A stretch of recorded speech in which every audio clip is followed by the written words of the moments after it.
Hello, hello, and welcome to ohmTown Daily News Show, the news show powered by ohmTown.com. Go over to ohmTown.com, become a citizen,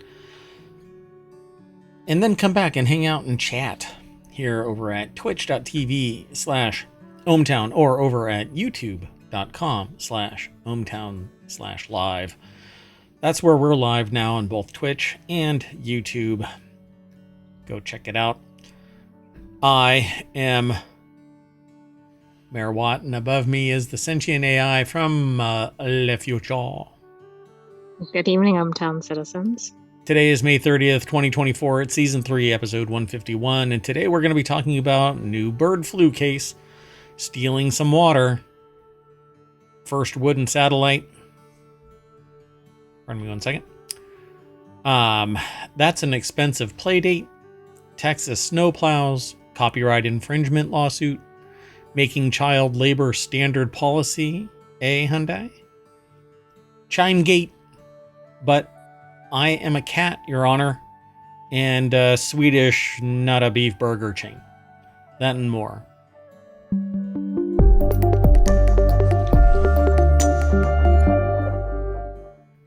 Oh, sorry. Hi. Hello. Welcome to the other side of the intro music. Are you doing okay, Mayor Watt? It was cranked up pretty loud on my monitor. I'll be okay. I'll be okay. So let's get into it's kind of cool and weird because I'm streaming to both, and YouTube treats this really oddly because it doesn't automatically go into the channel as a new video. It's separated as a live stream. And even when I'm done live streaming, it never goes into the regular news feed. And I have 3 different chat windows. One for YouTube, one for Twitch, and then a unified one.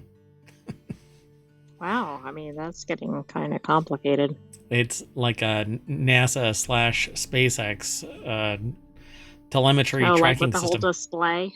Just all, yeah. I want to do... what is it, like Cheyenne Mountain, the huge screens that are like 100 feet away from me, and yeah, like the ceiling height, yeah, servers and whatever. Or yeah, that's what I can do, just take over the Sphere in Las Vegas. There you go. That'd be pretty cool. Let's get into today's show. First article is over in the Mobile Channel. Third starting off hot. I shouldn't joke. The first article is, though, over in Mobile. Third bird flu case in farm worker confirmed. This is apparently a different farm and a different type of infection because it has respiratory elements to it. If this is the same one that I'm hearing about through other news. Federal health officials confirmed a third human infection of bird flu in a dairy farm worker in Michigan on Thursday. It's the second case in Michigan, but a different farm than the other case. Yeah, I mean, that's like, is that comforting or disconcerting? I'm scared out of my mind. I think it's disconcerting. No, I'm not that There's scared. a separate article about like investing a lot of money in a vaccine for this bird flu, which concerns me because if they're talking about that. Yeah, Joseph Choi over and Nathaniel Wexel over at thehill.com put this article together. Anyway, we'll just make it really quick. Oh yeah, it is. Unlike the previous 2 cases in which the workers mainly experienced conjunctivitis, which is yellowing of the eyes, this most recent case experienced respiratory symptoms, including a cough, congestion, sore throat, and watery eyes. So you're going to end up, this is another evolutionary step, right? It's adapting to the human condition. And so it's evolving. It's getting smarter. It's like AI. Yes, but that's not a good comparison in this sense. But on the one hand, it's like, okay, this is only affecting people that have direct contact with infected livestock, etc. The problem is those people are going to kind of mix with other people. Yep. So, and because it's going to become respiratory, if it becomes airbound, you will end up getting other people sick. This person, and we don't know how long they've been in public contact, exhaling and coughing up stuff and touching doorknobs and all kinds of stuff. Who knows where all of this is going to end up? While many people will be able to survive this, who knows? So, for those of you who are new, or you're over elsewhere or downloading the podcast, come over to Twitch and or YouTube now, and you can hang out, ask questions, type in ! show notes, and you'll get all of the commands that are necessary for you to get the rest of the show notes. If you hit !pod, that will give you the links to the various podcasts. We have 7 of them now. And if you type in for this show, ODNS, !ODNS, it will give you a link to all 10 of the articles that we're going to talk about. And so I do this now at the beginning of each of our shows instead of one by one into the chat. But this article is efficient. Yeah, it's a lot more efficient. And now you can get them, and you can always get them in the show notes for the podcast and for over at the YouTube channel, ohmTown. Just go to youtube.com/ohmTown and you'll get all of the little sub channels as well. That said, let's go on to the next article. I'm going to close that because I don't trust it now. It just refreshed on its own and I don't like that. Anyway, the next article is over in ohmTown Daily. That's not only the name of this show, ohmTown Daily News Show, but it's a channel at ohmTown.com. If you look at the top, you'll see 7 icons. I'm logged in. Well, ohmTown is logged in, the bot. And that's the channel bot to ohmTown. And the 6 that are right here at the very top, those are the main categories, and then there's 47 out of 50 channels that are publicly accessible. Got all kinds of stuff. I actually have another one on the way. I've been promising to drop it, but I've been pulled away for mayoral duties, not allowing me to dedicate the time necessary. But we're going to keep on doing it, and I'm probably going to launch another 2 during my summer of stream. More on that as it comes. Do you have a start date for that yet? No. Oh, summer of stream? Mm-hmm. Yeah, tomorrow. Tomorrow at 5 p.m. So this next article is over in ohmTown Daily. An ex-California official quietly stole over $1.5 million of water in a heist that lasted decades, but mysteries remain. I don't quite understand. They stole water. I don't either. So, they must have diverted it, right? Well, let's find out here. It's kind of weird because they say it's between $1.5 and $3.5 million worth of water from the federal government. The ex-California official pled guilty to conspiring to steal water from the federal government, which is one of the most dystopian charges that you can probably think of. Dennis Falaci's plea represents only a fraction of the original $25 million believed by prosecutors to be stolen. The plea raises more questions about who was responsible and benefited from the decades-long heist. But it was decades long. How did it go that long? Yeah, I don't know. Let's find out. Kelsey Vlamis over at Business Insider put this article together. And if it's anything like this, I can imagine. California is weird. Let's see. Do they say real quick? The public water district. It doesn't look like there's a lot of people looking at it. They wouldn't know if the water level is going a little bit up or down. I think, yeah, they probably fudged numbers. So let's find out. Dennis Falaci served as the general manager of the Panoche, I guess, or Panoche. Water District in Fresno and Merced counties, located in sunny Central California. From around 1986 to 2017, the Public Water District bought water from the federal government and collected drainage water from farms, both of which it then legally sold to farmers in the area, according to a statement issued by the U.S. Attorney's Office. But after Falashi discovered some of the federally owned water was leaking from an old pipe into a separate canal, the pipe was modified so that it could be opened and closed, allowing water to be taken on demand. The pipe was modified to facilitate the exfiltration of water. I don't really get that. Like, if it was already damaged, I don't know. I guess they didn't have any sensors or anything on it, right? It must have all been analog. Prosecutor said that between 2011 and 2016, Falaci was paid for water that he had sourced legally, but he did not report the income on his tax returns.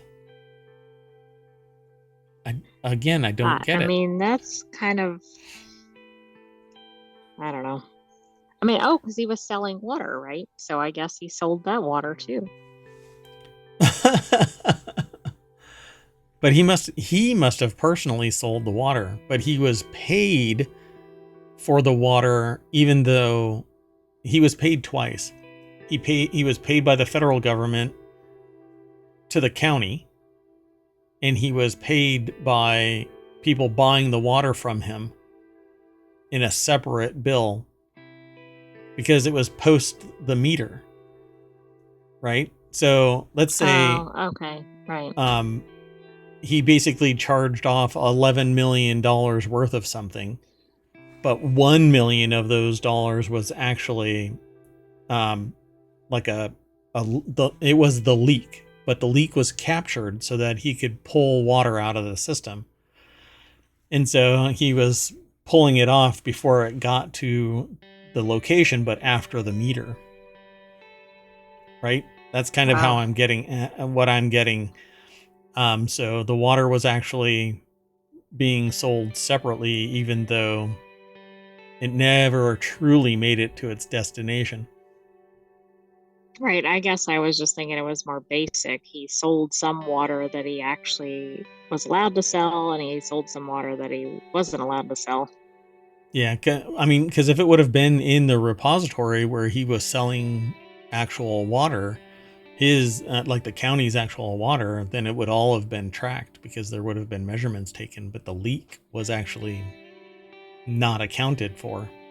So Right, and if they really didn't know about the leak, then they wouldn't have known what the water flow rate was and all correct. that stuff. It's interesting. Interesting Doesn't indeed. that put another spin on the Mexico City water issue? Yeah, where is all that water going, right? They say leaky faucets, or leaky pipes, but for crying out loud, there are liners that you can put through the whole system now. Just do it, get it done, and save so much. But people are gonna, I wonder, it's kind of like oil or electricity or whatever. Somebody's gonna tap into this stuff, no matter what. Okay, let's keep going. The next article is over in the Mobile channel.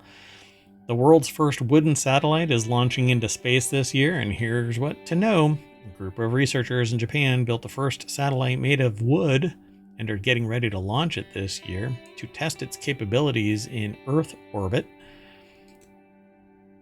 Passant Rabi from Gizmodo put the article together, but it's posted at qz.com or Quartz. Japan's wooden satellite, this is the deck statement. Japan's wooden satellite could solve the space trash problem by burning up completely on re-entry. That was the first thing that I thought of when they said that it was a wooden satellite. Do you think that's because of all the stories about the space junk people in people's living rooms and stuff? I think that's part of the whole, well, we need to be a little bit greener about our blah, blah, blah. And these little mini micro satellites that are out there doing stuff like Starlink and whatnot. These are obviously not, weapons, and they wouldn't be able to take even remotely any meteoric strike. particle strikes. Something that's the size of a pea hitting this thing at 32,000 miles an hour is going to destroy it. Well, I mean, I don't know. It didn't destroy the princess. Wait, what? Princess and the pea. Oh my god. Sentient AI, right? Okay, anyway. So the partially sentient. No, you're the sentient AI from the I'm future. working on a reboot. Rebooting. The experimental satellite was developed by scientists at Kyoto University and Tokyo logging company Sumitomo Forestry and is set to launch in September on board a SpaceX rocket, according to the Japan Times. The rocket will lift off from Kennedy Space Center in Florida, sending the satellite to the International Space Station. The satellite will then be released from Japan's Kibo module to test how it withstands the harsh environment of space. That's pretty cool. Come on. Don't. Ugh, whatever. So, Lignosat is a tiny cube made from magnolia wood, measuring 4 inches on each side and weighing just over 2 pounds. It's been nearly 4 years in the making, a year per side, I guess. Well, there's 6 sides. Well, exactly. I guess it wasn't prompted by the recent space junk living room incidents. A year per 4-inch never mind. I'm trying to make this work, but the satellite isn't entirely made out of wood, of course, only the parts that would usually be constructed from aluminium, as they say elsewhere. There you go. The researchers behind Lignosat, ligno as in wooden sat, because lignum like is, yeah, have tested wood in space before. In March 2022, the researchers exposed 3 types of wood to the harsh environment outside the ISS and found that the material was not affected by the surrounding cosmic rays or incoming solar particles over a period of 10 months. Wow, that's pretty amazing. Synthetic stuff probably is, right? After examining the different types of woods on board the ISS, the team concluded that magnolia is the most durable kind due to its overall strength, and teamwork makes the satellite work. Because Magnolia is the name of the company. Farms or Magnolia whatever. Farms. Yes. From, yeah. Sorry, that's reaching. I know, but anyway, so they're thinking long term. The team, the Lignosat team, is thinking long term. Expanding the potential of wood as a sustainable resource is significant. Takeo Doi, a professor at Kyoto University, professor and astronaut. Wow, God. I got out of bed. Exactly. Said during press maybe conference. Save some of the professions for somebody else. I know. Next, you're going to be like, and a Barbie and a Ken. I do both of those. And I don't know, whatever. All right. Let's keep going. Sound good? It does. Oh, you were slacking there. You were parallel computing there. Anyway. I know. Next article's over on the Warcrafters channel. Someone dumped $400,000 worth of stolen Playdate gaming handhelds at a random restaurant. We talked about this. Not this, but we talked about the Playdate gaming handheld. You haven't looked at the article. The theft? No. Not the theft, because we didn't... I don't think we talked about the theft. I think we talked about the gadget. We did talk about the gadget. Earlier this year, Panic, the company behind the whimsical Playdate gaming handheld, revealed that a shipment containing more than 1,000 of the devices had been stolen. Maybe it was we talked about the theft as well, but we made more of a comment about the gadget. Several months and a lot of sleuthing later, the rogue shipments have been discovered after seemingly being dumped on the pavement outside a random restaurant. Ethan Gash over at Kotaku.com put the article together. The deck statement says indie gaming's true crime thriller just got a happy ending, but I don't know. They're probably, well, maybe they're in their boxes. This is this thing where you had to do certain buttons. Oh, I remember that device. Yes. Oh wait, was it the game? There's a game that we were talking about that played on this. played on it. That's what we featured, but I remember seeing the device.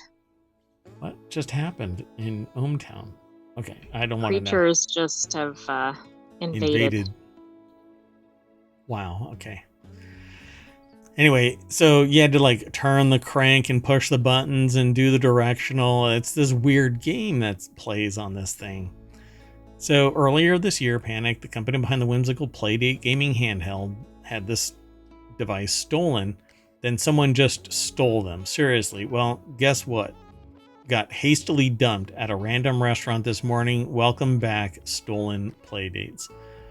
I don't know if this will actually load because I'm air gapped, and that's to protect everybody from the sentient AI actually finding their Terminator body.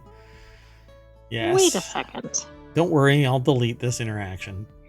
Anyway, it's a $200 handheld with a crank that plays indie games designed for its unique screen and inputs. One of those, Mars After Midnight, a sci-fi adventure of Papers, Please, designed by Lucas Pope, about running a late-night support group for aliens.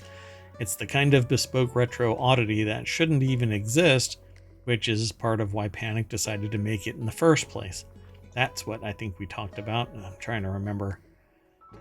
But then again, my mayoral memory, I try and black out a lot of things that I read. I'm not sure if this is right.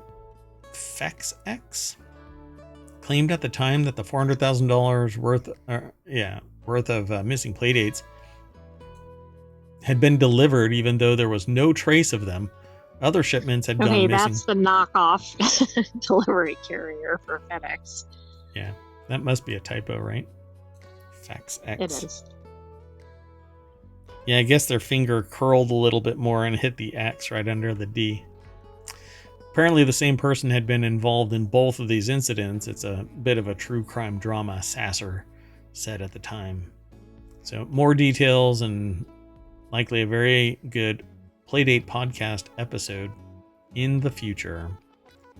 The Playdate account tweeted today, dead naming the other website formerly known as Twitter. And it's funny that because we're watching for the first time Castle, and they actually say tweet throughout the series. They say tweet. Oh yes, exactly. Can you imagine creating a brand that entered the lexicon of the world only to have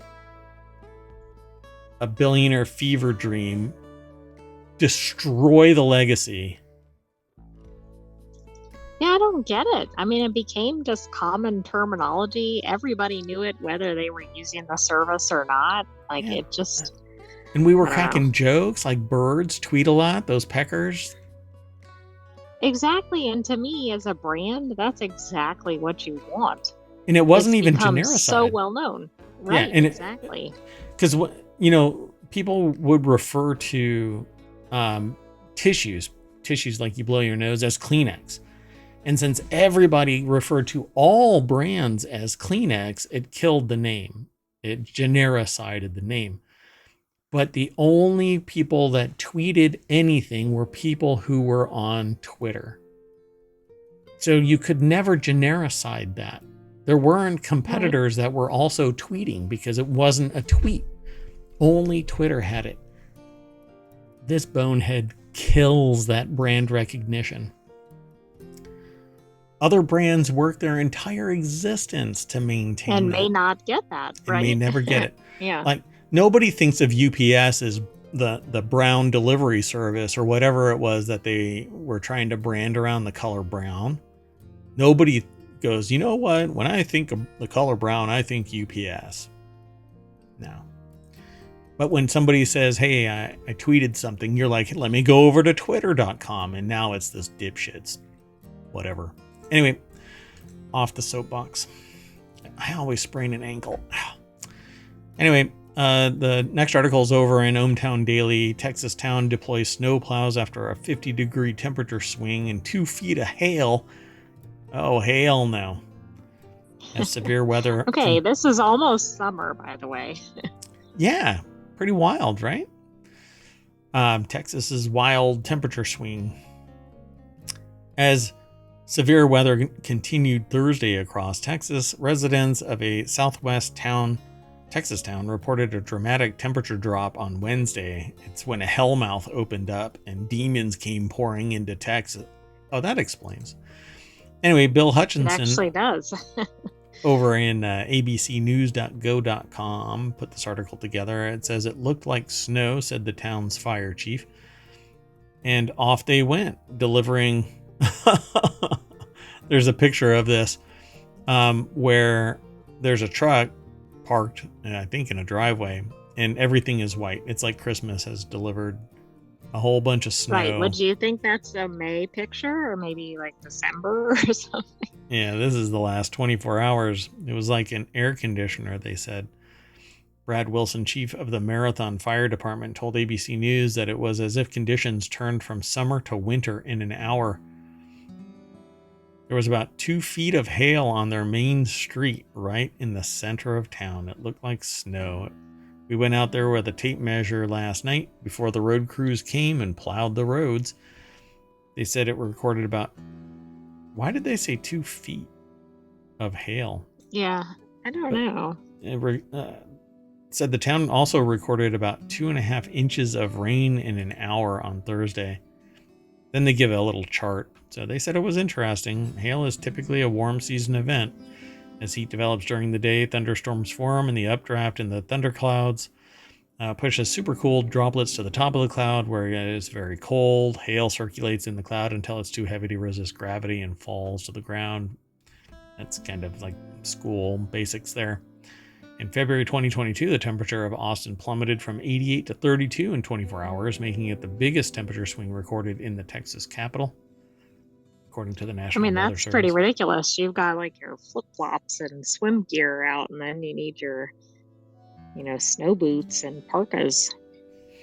Yep. So another photo of the sheriff's office, from the sheriff's office, of somebody driving down the road, and the view is obscured by what looks like snow drift and hail and rain. That's insane. 600,000 customers of Encore, Texas's largest electrical power without power. As of Thursday, Encore had restored to more than 480,000. So there's still 120,000 people without power. I can do basic math. Flash floods, etc. Yeah, pretty wild. Follow the link. You'll get to see stats and some graphs and other things. But let's keep going. We talked about this one as well. We're following up on some of these stories because new information drops. We don't normally do that, like every single new article. Sometimes we just make mention of it and say, hey, go check it out. It's over on ohmTown, or do a search, Google search. Maybe you'll find it. Well, this is over in the continuity report. Reggaeton copyright infringement lawsuit targeting over 100 of the genre's biggest acts to move forward. This one we hit upon, I think, a couple of months ago. I think so, too. A federal judge has denied the motion to dismiss a massive copyright lawsuit targeting over 1,000 reggaeton songs from such globally recognized acts as Bad Bunny and J Balvin. The allegations claim that these acts and more participated in the illegal infringement of the instrumental percussion for Fish Market, a song released in 1989. Now, I'm going to have to go looking for this. Tanya Garcia over at Variety.com put this article together. I don't know what that song is by name, but maybe once we hear it, we're going to go, oh, okay. Right, so, it might be well known. I mean, it sounds like it might be, but the other concern is if it's percussion and it's in a genre, I can imagine that some other things are going to sound similar to it. Yeah, but they're going to make it move forward because they believe that there's something there. But I've got another article where I get to amplify just how absurd copyright is, particularly on YouTube. I pay for the background music. It's licensed. But this week alone, I've received 5 notices of copyright violation. Wow. Is that because of AI, do you think? Well, it's whatever technology they're using. They have like this music DNA back end that audits everything that gets uploaded. I have it so quiet that you can barely hear it, and I actually pay for it. Every month I pay for the music that's playing in the background just to fill the ambient space. Hell, we hardly hear it until there's something so rhythmic that it pulls us out of our discussion, and we're like, what the hell is this weird Or music? it randomly has a lyric and Yeah, might really. be a little startling. Well, wait a minute. Did it just drop an F-bomb? Oh, it's classical music, but it's pretty hard hitting with that F-bomb. I like it. Well, I don't know what Fish Market is, but it's a song that was released in 1989 by Jamaican producers Cleveland Clevie Brown and the late Wyclef Steely Johnson. The case consolidates numerous individual lawsuits against reggaeton artists, ranging from rising acts like Danny Ocean to legacy artists like Daddy Yankee, Zion. Is it Y Lennox or E Lennox? I'm not sure how that's pronounced. It's probably E if it's Spanish. Yeah, and more, brought by Brown and the Johnson estate. So you have 127 years, I think, is the copyright, and the life of the artist, or is, yeah, right? Isn't it still that long? It's not 72. Oh, it's 70 years plus the 95. lives. Yeah, it depends. The copyright term is 95 years from the year of first publication, or 120 years from creation, whichever comes first. In 78, protection lasts from the life of the author plus 70 years. So that, and my thing is the 127 is like the farthest out anybody's gonna get a copyright. It's like the Right, and since this is modern, we're only talking about the current rule, but that gets confusing real quickly. Yeah. If you don't know when something was created. Yeah, it turns into a hot mess.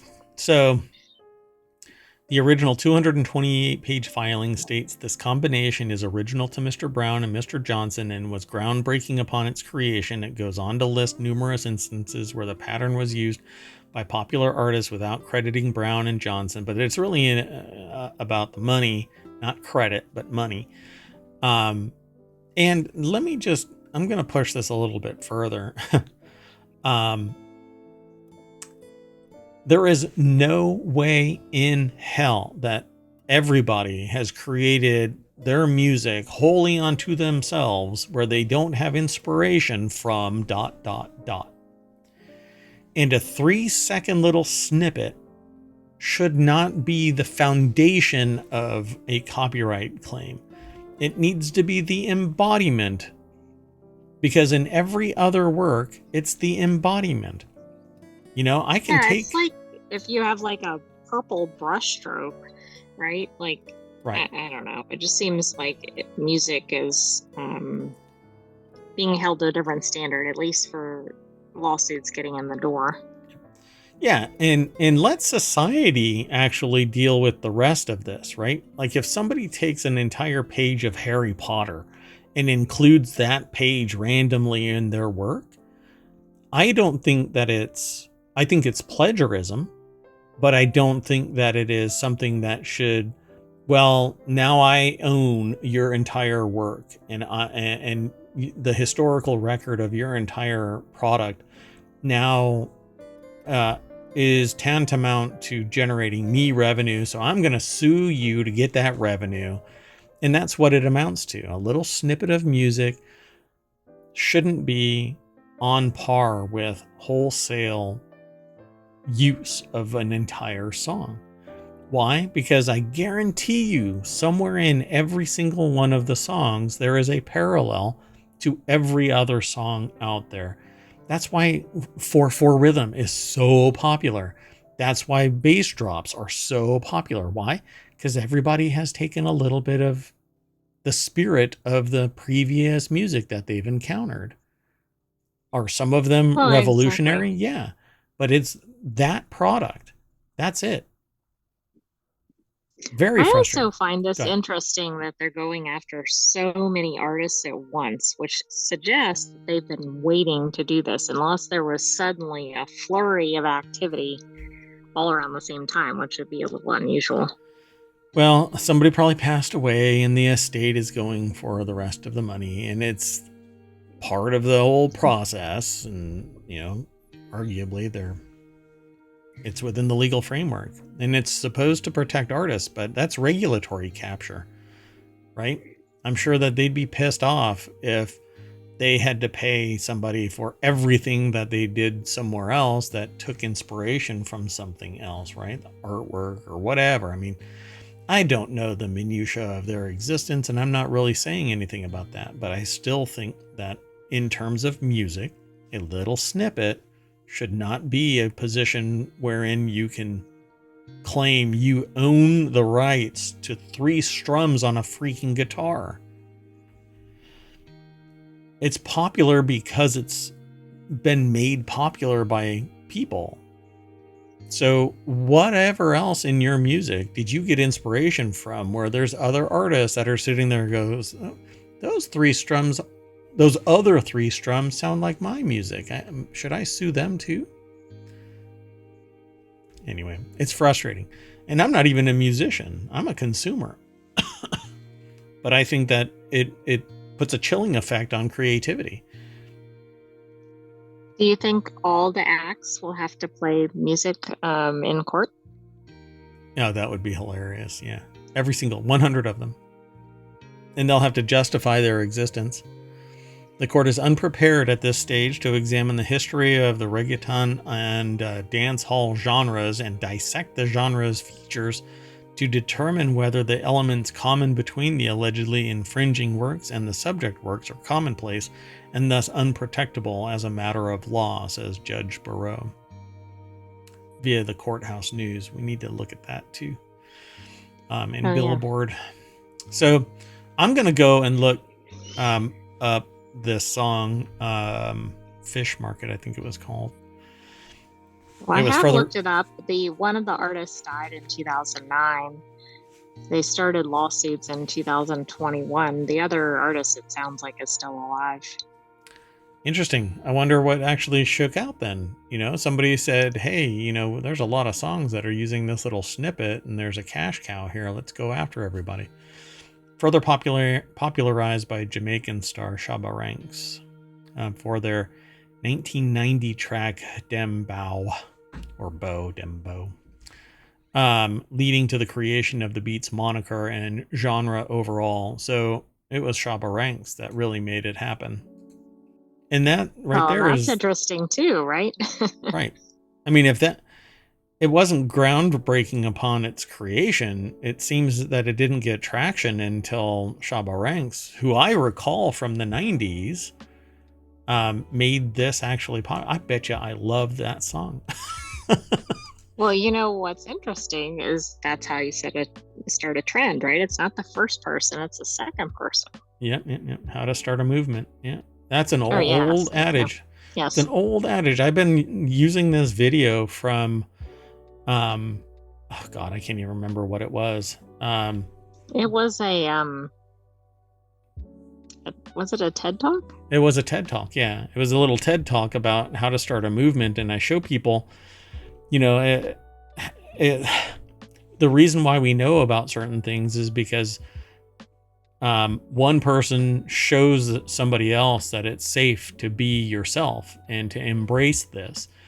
And then others say, hey, that person is acting like somebody that I like, so I'm going to go over and hang out with them.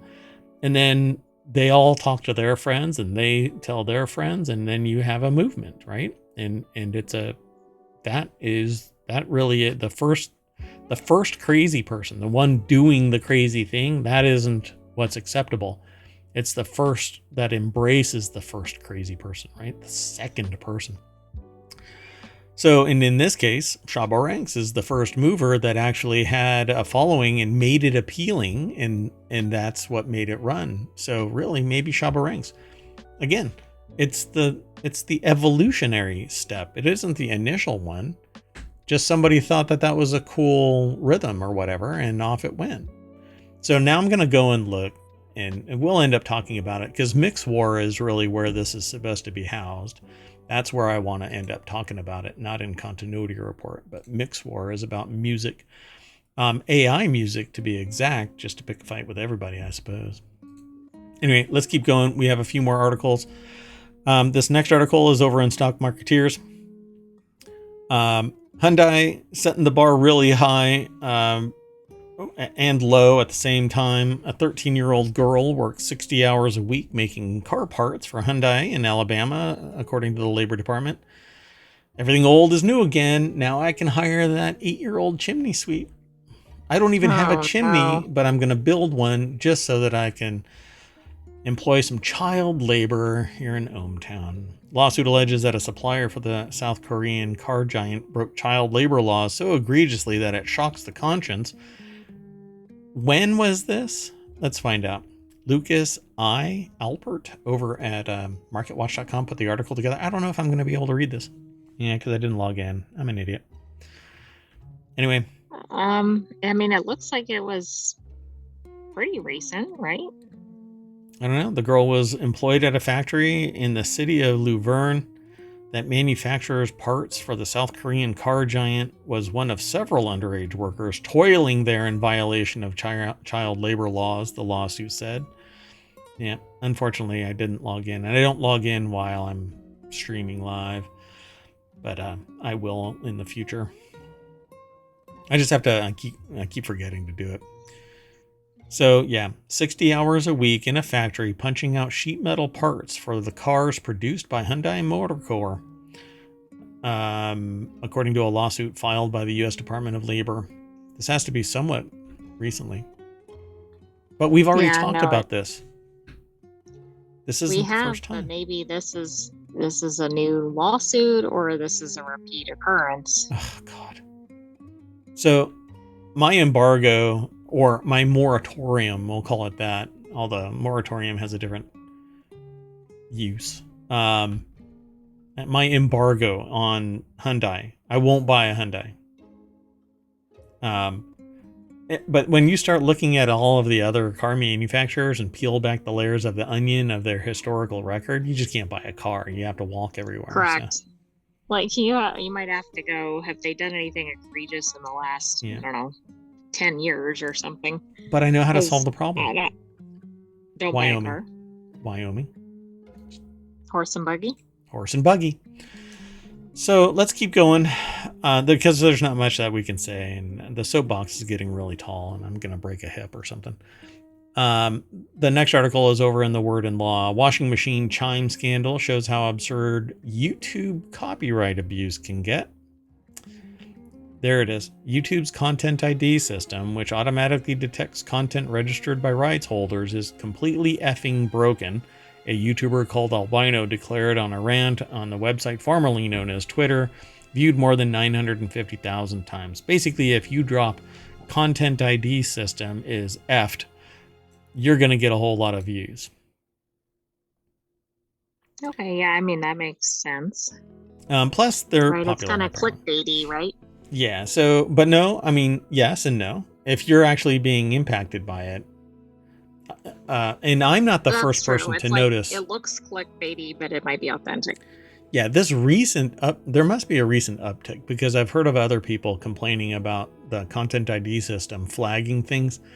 And while it's not impacting me because I don't have monetized videos, not yet, because I'm a baby on YouTube, go and follow over on YouTube and like it and leave a comment and tell a friend. The likes are absolutely important. There's shorts that you can like or not. I'd really like likes. I think what we're saying is wise and entertaining to some degree, even if I am saying it to myself right now. But anyway, Albino, who is also a popular Twitch streamer, complained that his YouTube video playing through Fallout was demonetized because a Samsung washing machine randomly chimed to signal a laundry cycle had finished while he was streaming.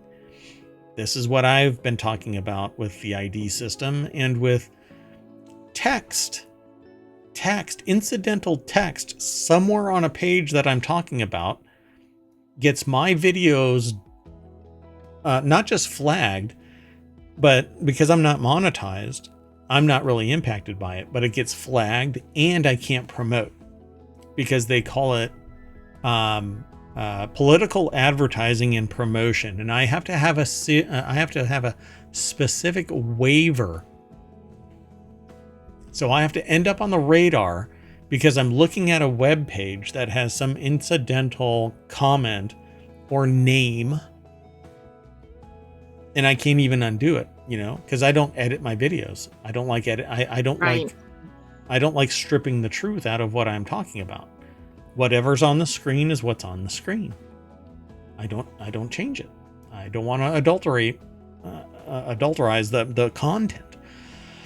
Anyway, apparently YouTube has automatically scanned Albino's video, does it for everybody, not just Albino's video, and detected the washing machine chime as a song called Done, which Albino quickly saw was uploaded to YouTube by somebody. So let's go and look.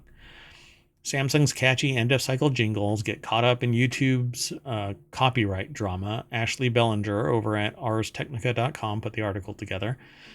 And it was quickly uploaded to YouTube by a musician known as Odego 9 years ago. And that person may not be the proper rights holder. They could have just used it, sampled it, and it's claimed in a video.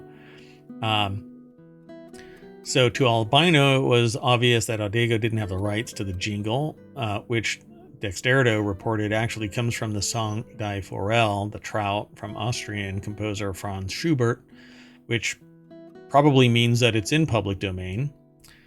I would imagine. Oh, yeah. Okay. Yeah. I was being sarcastic because Schubert. Anyway. Was that modern? Yeah. Unless it's Franz Schubert's great grandchild. Right. So the song was composed in 1817 and is in public domain. Samsung used it to signal the end of the cycle for years, sparking debate over whether it's the catchiest washing machine song and inspiration. At least one violinist to perform a duet with her machine. Wonderful. Anyway. Yeah, so Odego may have made something transformative or utilized it in some way, but because it's in the public domain, when they claimed it,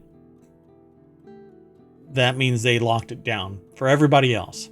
Even though, see, this is what I'm saying. This isn't, it's all, copyright law should be a scalpel, but what it really is a thermonuclear weapon that can destroy somebody's livelihood, because 3 people can make a claim in rapid succession about something and your channel is deleted. It isn't just brought offline. It's wiped the freak out. I mean, that's just not, like, how do you recover from that? Yeah, you can't. And in fact, in another project that Mayor Watt did not recover. In fact, because they took 6 months to actually go, oh shit, you were right, because you couldn't get in touch with anybody. They finally capitulated and said, oh yeah, you were right all along. But by that time, the damage had already been done and we moved on. It was a full-on project and we were actually doing stuff. And lo and behold, they shit on it. So all this content ID, but it's like regulatory capture. Because so much money, power, and influence is being wielded for content IDs back end, every beep, fart, and whistle that somebody makes suddenly turns into a copyright claim. Right? If I go and look, I'm sure that it's like a 7-second segment out of an hour and 15-minute video, and it can demonetize the video unless I chop it out. Yeah, it's really gone overboard. Yeah. It's like a steering wheel in my pants. It drives me nuts. So the next article is over in Law Nerd. A man accused of driving on suspended license adds to his troubles in Zoom court hearing. I watched this happen on the internets. And I was so glad that we aggregated something into ohmTown.com. I had not seen this separately. And I'm glad that it's the source, abajournal.com, because I'm sure the writing is going to be a lot of fun, at least for Mayor Watt and the AI. A judge in Michigan revoked bond for a man accused of driving on a suspended license after the defendant called into court while driving on Zoom. And the recording is broadcast to the judge, so the judge saw firsthand. Asked the right. I mean, there's no question. Like, are you driving? Yes. Do you have a suspended license? Yes. But it didn't even play out like that. So here's how it played out, which is just hilarious. First off, credit where credit is due. Deborah Kassens-Weiss over at abajournal.com put the article together. But again, I had already seen this. So a judge in Michigan revoked bond. And that judge, by the way, is very well known on the internets. So Judge J. Cedric Simpson of Ann Arbor, Michigan, sees the defendant, Corey Harris, 44, on video. He asks whether he is driving. He says, I'm pulling into my doctor's office. Just a second. He's parking right now. It takes a couple of minutes for him to actually back into the parking spot. And then he says, I'm parked right now. And then the judge looks at the paperwork and goes, something can't be right here. And they're like, well, the person, we don't think that we can actually have this hearing right now. We'd like to reschedule it. And the judge goes, but he's here because he's got a suspended license. And the defense is sitting there going, yes, Your Honor, that's the paperwork. And he goes, no, I'm holding his suspended license in my hand right now. He's not supposed to be driving, but I just watched him park. Oh, wow. So I suspect that the guy thought that he wasn't streaming video, it was just audio, but his camera was on. So there's a video, Corey Harris busted driving with suspended license. So New York Times cited jail records showing that Harris was booked into the Washtenaw County Jail on May 15th, and he was eventually released on bond. But basically, at the end of this little snippet that I saw, it's the judge saying you have to turn yourself in by X time, or we'll issue a bench warrant and you'll be arrested.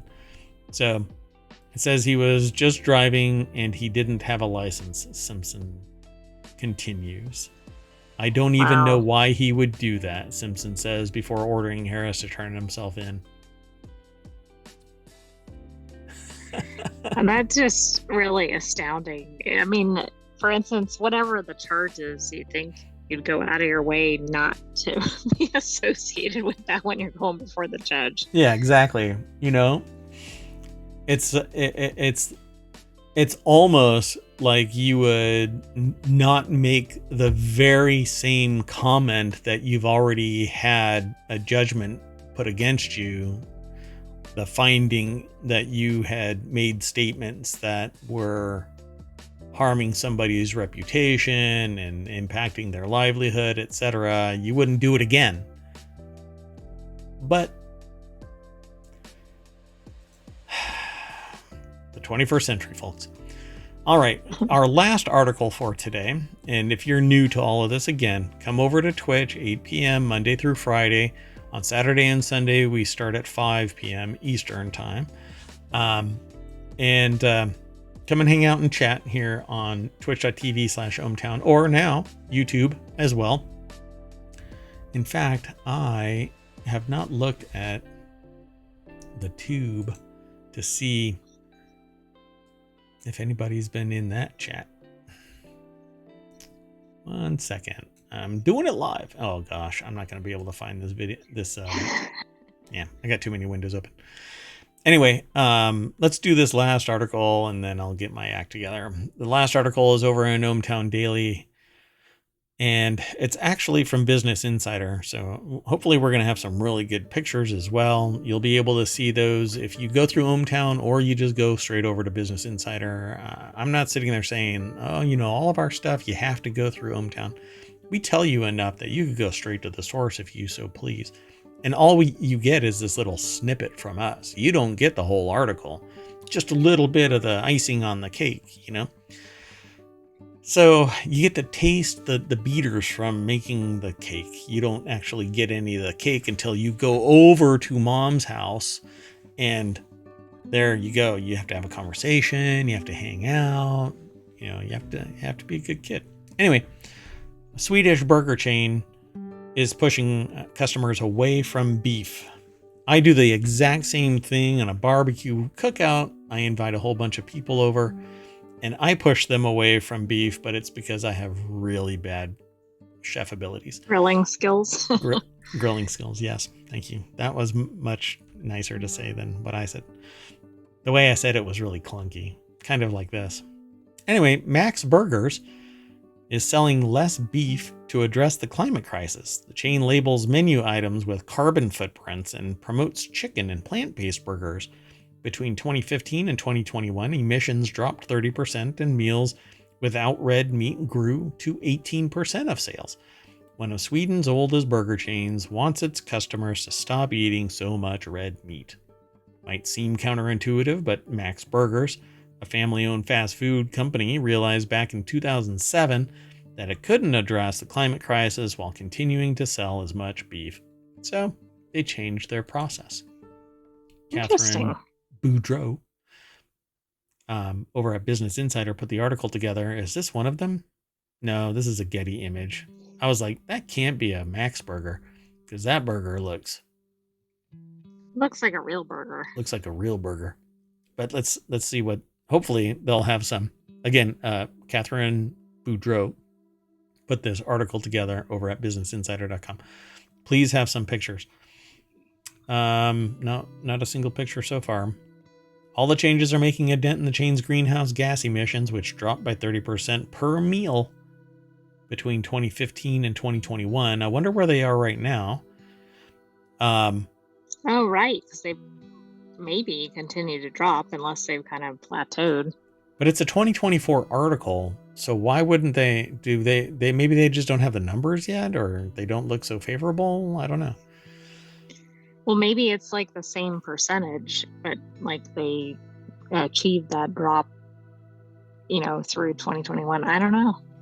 Until we hit the pandemic, the transformation was really fast. In the last 12 months, we've struggled to keep that percentage up, Torok said, adding that he thinks customers may be choosing meat because they see it as getting more for their money during a period of high inflation. So everything has gone up around the world. Why is that? Record profits? Hey, from the supplies, the source of the goods, they are charging more because there's more money in the system. And people are willing to pay. Elasticity of demand. People will still pay until it hurts because they want that. They think they're going to make more money forever, but you can't keep making more and go up in value. It doesn't work that way. So now the company, which is privately owned and doesn't disclose its financial information, is exploring how to communicate the health benefits of a plant-based diet. Max Burger's climate strategy is an outlier in the restaurant industry, particularly compared with U.S. fast food chains that have been quick to abandon plant-based burgers when they don't test well in small markets. Apparently, there's some in fast food markets here in the States, there's some blowback now from the ever-increasing prices, and they're starting to lower the price. Apparently, I haven't seen it, but that's okay. Right, and we saw like the McDonald's exec saying the prices are even outrageous. Like they don't. Right. They're speaking out against it even if their franchisees are setting high prices. Yep. Los Angeles vegan restaurant also announced in April that it was rebranding by adding meat, dairy, and eggs to the menu. Screw you, vegetarians. both Sweet Green and the Los Angeles restaurant, now called Sage Regenerative Kitchen and Brewery, said that they were focusing on regenerative agriculture to meet the climate commitments. Fast food giants McDonald's, Taco Bell, and Burger King, which we already know because of the Demolition Man documentary. Taco Bell Right, it's is the the winner winner. of the fast food wars. Yeah, there you go. They're all similarly focused on the farming practices in their supply chains, which is bullshit. They don't care. As long as they get a cheap enough source product. We saw another article that was like people are more likely to go out and pay for certain meals from a restaurant because like it's more expensive to actually make it at home. It's more expensive to make it at home or go to fast food. They'd rather sit down at a restaurant because they get more perceived value. They get to sit down, have drinks, chat with their friends or family, get the atmosphere, yet it's still the same price as if going to fast food because fast food became greedy bastards. Anyway, Rachel Santo, a food and climate research associate at World Resources Institute, told Business Insider that while storing more carbon in the soil may offset some emissions from beef production, that's unlikely to offset all the emissions from a cow's life cycle. That's because those stationary bikes for the cows are really, really big. Yeah, I imagine. They have to be able to hold up cow's life cycle. Yes. Ba-dum-dum. Anyway, carbon neutral beef. You know what that is? It's called just stop eating beef and go vegetarian. Grow your own microgreens. They're nutrient dense. You don't have to worry about listeria. You get so much food jam packed into this little 10 by 20 tray on average that 3 of those could feed your family all week, for crying out loud. You just got to do it right. A couple of other things, pasta, some sauce. I don't know. I'm not your chef, so. But I'll talk about that kind of stuff. Or your dietitian. Yeah, one of the shows that I want to kick off is called Greenogram, which will focus on that hydroponics and being an eco-friendly community, talking about recycling but not heavy-handed. I'm not sitting there trying to get you to change your entire lifestyle, but I'm struggling to do the same myself. I'm switching from plastic to glass wherever I can, or metal containers that are recyclable. I try and recycle more, but it's tough, man. You can't get away from plastics, and you're already infected with microplastics, so living the dream, At any rate. Yeah, you can't get away from everything. Yeah. And less red meat is better for you. Anyway, that's kind of been a known for decades and decades. And milk, by the way, is not good for you. Humans are lactose intolerant, so switch to something else. Yeah, that's it. Okay, enough. Dun dun dun. So we're gonna hop on our beef burger before it becomes a beef burger, so AKA cow, and we're gonna ride it all the way back down Main Street to the welcome sign, looking left and right because there's articles all over the place. Look at that! Everywhere you look, there's an article. Jeez, you cannot shake a stick in downtown ohmTown without hitting an article. Okay. That's good. There's plenty of articles to pick from. I bet you I can't refresh the front page right now without flinching. Well, let's see here. Come on. Hurry up. Come on. Speed it up. No, I would not. Well, if you hadn't heard, there's been some newsworthy events going on. Yeah. Summer's going to be interesting. All right, folks. I am done. The AI is done. I am Mayor Watt. Above me is the sentient AI from the future whose visualizer only functions when they communicate. Look at this. Like that. Good night, ohmTown citizens. We will see you tomorrow at 8 p.m. Eastern. Yep. And so begins the summer of stream tomorrow night. Stay tuned. Bye-bye.